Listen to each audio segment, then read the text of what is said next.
আসসালামু আলাইকুম প্রিয় এসএসসি 27-28 বছরের শিক্ষার্থীরা, তোমরা সবাই কেমন আছো? আশা করি তোমরা সবাই খুব ভালো আছো। আমি রুবেল হাসান আজ তোমাদের সাথে আলোচনা করব নরম ধাতু এবং মুদ্রা ধাতু নিয়ে। চলো দেরি না করে শুরু করা যাক আজকের ইন্টারেস্টিং ভিডিও। প্রথমে নরম ধাতু কাকে বলে?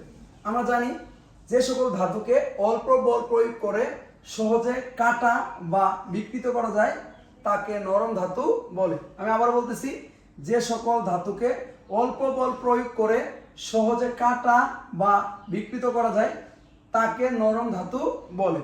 নরম ধাতু চেনার উপায়, একটা ছন্দ মনে রাখবে, পাবে না কে কে, পাবে না কে কে। মনে রাখলে পাবে, পাবে, পাবেতে হচ্ছে পিবি, নাতে হচ্ছে এনএ, আর কেতে হচ্ছে পটাশিয়াম বা কে, আর কেতে হচ্ছে ক্যালসিয়াম। ঠিক আছে, তাহলে পাবে না কে কে, এই ছন্দ মনে রাখলে মনে রাখবে নরম ধাতু। তাহলে নরম ধাতু হচ্ছে লেড, সোডিয়াম, পটাশিয়াম এবং ক্যালসিয়াম। এবং মুদ্রা ধাতু কাকে বলে? আমরা সাধারণত জানি 11 নং গ্রুপে 4টি মৌল আছে। প্রথম 3টি মৌলকে বলা হয় মুদ্রা ধাতু।